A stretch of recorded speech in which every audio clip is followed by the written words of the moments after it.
few years ago, my mother was up to almost 200 pounds. 4 months later, she was half that.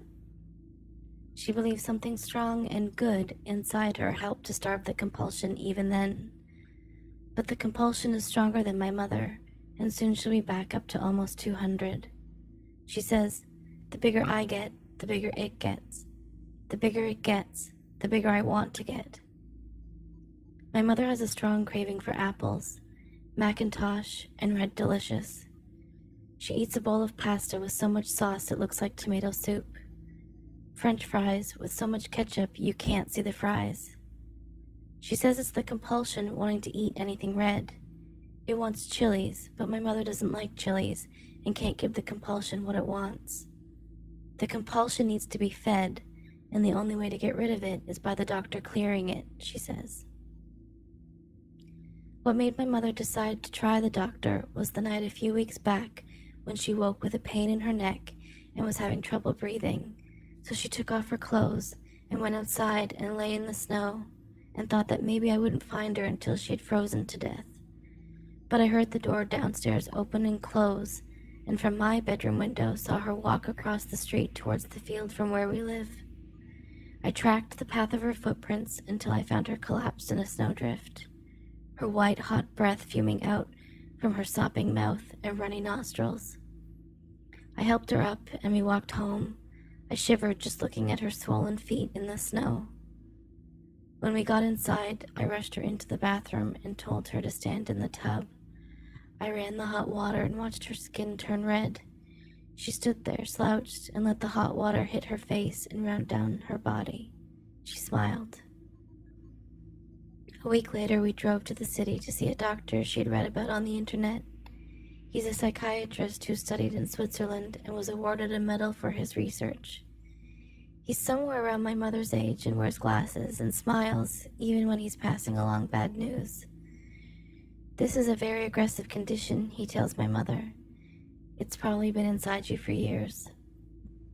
It's snowing outside the doctor's office, and the flakes tick against the window panes.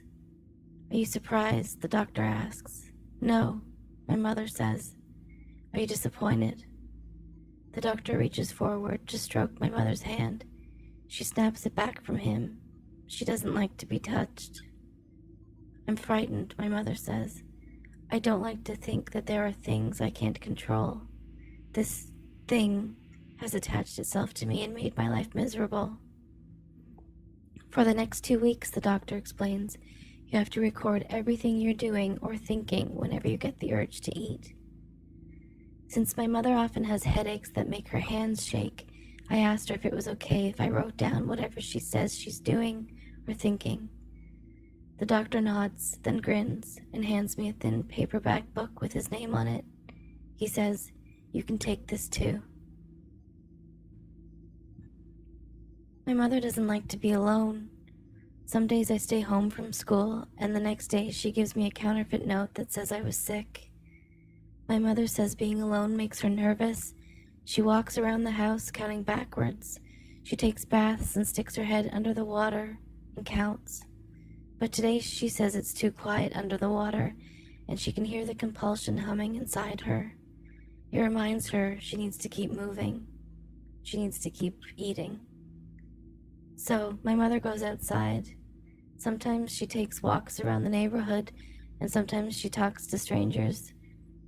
She asks them how their day is going, that sort of thing, and mostly people are pleasant in return. Even my friends, when my mother talks to them, they say hello, though they don't like the look of her.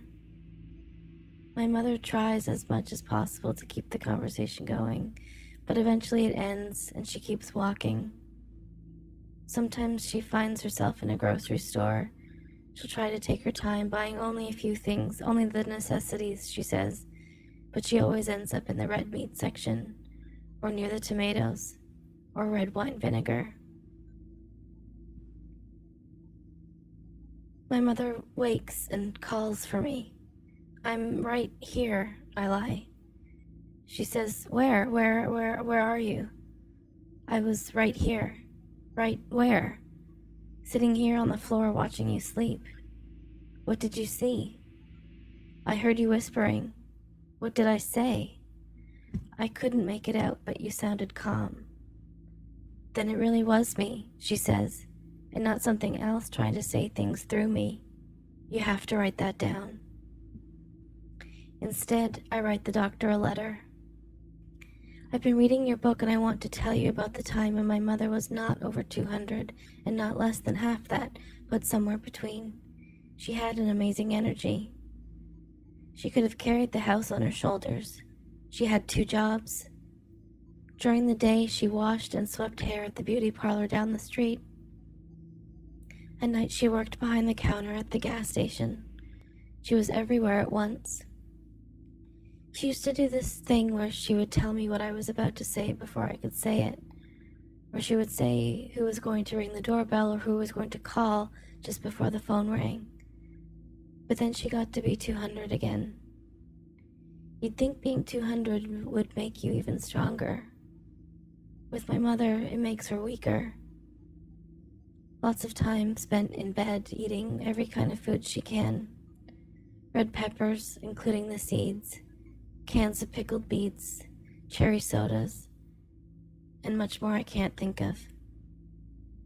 She says a voice tells her that she's a failure and that everything she's done, holding down 2 jobs, learning the basics about how to cut hair, raising me by herself, is worth nothing.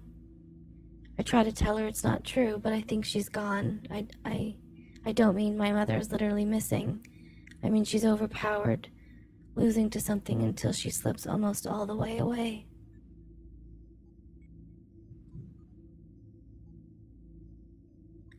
The tag says 2 feet, but it looks less than that. Still, my mother likes the tree I brought home. Enough that she gets out of bed and helps me to set it up with a few lights left over from a few years ago, which was the last year we did anything for Christmas. For gifts, we go to the mall. My mother makes me drive since she's afraid she'll black out. She says if a cop pulls me over, I should say she has food poisoning, and it's an emergency, and that's why I have to drive. At the mall, we split up. My mother heads to the bookstore, and I go to the $1 store to buy my mother a pair of backless slippers so she doesn't get a sore heel. We meet back at the top of the escalator and hide the bags behind our backs so the other person doesn't see. We have wrapping paper left over from 3 Christmases ago, but only 1 pair of scissors, so my mother wraps first, then me. When it's dark, we turn on the lights, and even though some of them don't work, the tree looks nice. We watch some of the old cartoon specials, and I look over and see that my mother is sleeping. I don't bother to wake her up to go to bed. I figure it's best to leave her alone, so I pick up the doctor's book, which I told myself I wasn't going to read, but it's open on the coffee table in front of me, and I keep looking at it. I put the book down after I read the first chapter about what happens when you die. The part I knew was that the body rots. The part I didn't know was that inside we're all made up of what the doctor calls ion, energy made up of memories and experiences that get absorbed and help us in our next lives or disappear altogether and turn to dust, never to be remembered. That part scares me because I don't want to forget that time I saw a wolf standing in the field across from our house. I went outside to take a closer look, and for a moment the wolf just stared back at me, not scared or anything, but just looking back at me as if it was trying to understand what I was. The book says ions shed by other people sometimes gets mixed up in the air, and we carry it around with us. Sometimes ion seeks out the familiar and is attached to members of the same family. So what the doctor is saying, I think, is that when my mother dies, I might catch some of her ion. I hope it's none of her bad ones, like the one that tried to make her freeze herself in the snow. My mother sits at the kitchen table with a glass of wine. It's early, but she says she has a headache because the Christmas we had for ourselves made the compulsion starve. I can't sit still, she groans. She goes outside, and then she comes back in. She goes outside again, she walks around the house, she comes in through the back door and walks out the front. She comes back in through the front, and she says she's having bad thoughts. She says, "The happier one day, the worse the next." "Are you going to eat something?" I ask. "I don't want to," she says. I ask her how she knows she won't, and she says she doesn't know, she only feels. I ask her if she wants me to drive her to the hospital, and she gets angry and says that if I ever drive her to the hospital, even if she's bleeding to death, she'll never forgive me. And when she says this, my mind flickers with an image of myself standing around a less than 2-foot Christmas tree with a kid of my own who is as frightened as I am. "Do you want me to call the doctor?" "Yes," she says, "call him now. I can't take it anymore. We need to go today. I need to be healed." But when I call, I get an answering machine. "Where are they?" my mother asks. "It's the day after Christmas." "We have to do something," she says. "My insides are itching." "Let me call information," I say. "The doctor's home number might be listed." "He won't be listed," my mother says. "Why not?" "Because of people like me." I check anyway, but my mother is right. My mother snarls and whimpers in her seat as I think hopefully of the hospital and tap distractedly at the perspiration condensing on the window. I press my arm across my mother's body and try to look out at the things passing us by. Finally, I pull the cord, roll my mother's body into mine, and shuffle down off the bus. My mother at first doesn't notice the hospital sign, but when we walk through the automatic doors, her eyes immediately focus on the fat blue stripe painted across the length of the corridor. My mother begins to rant, "This isn't a disease, or if it is a disease, the disease is me. There's no way to separate it, there's no way to get rid of it."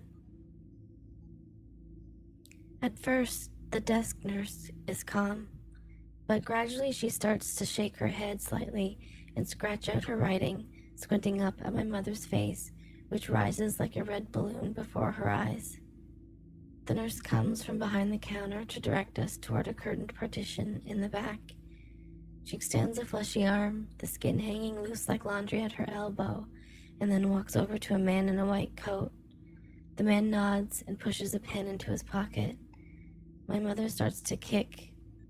She resists getting on the bed as I smile at the man coming towards us. "Don't move," I said. My mother turns away, but she still feels the man pierce her flesh with a needle. She feels the prick, followed by a rush of calm that sputters in her jowls. "If we get rid of it," my mother says, "there's nothing left." She tries to say more, but her voice becomes quivery, and soon she's overcome with sleep. When the doctor leaves the room, I start to think about praying. I think about who I know who is dead and in heaven, and there is nobody except my sister, who was born dead but who technically must have been alive at some point in the womb. So I contact her. I don't know how you're supposed to do this, so I sort of call out to her in my head. This is tricky because my mother never gave her a name, so I just think the word sister and imagine what she might have looked like when she was taken out of my mother. This is so I have some kind of visual image. Then I speak to her, again in my head, and tell her my mother is her mother too, even though she never had to be fed, or burped, or yelled at. I imagine a bright light above my head that fills the room. I imagine this red, humming thing rising out of my mother's body and floating into the ceiling tiles or the fluorescent lights. That's the best I can do. Visualize it the way I wish it would happen. I put my hand on my mother's forehead over where the compulsion used to be. When I say used to be, I'm speaking with hope. But we're not at the end. Something tells me this is more of a beginning.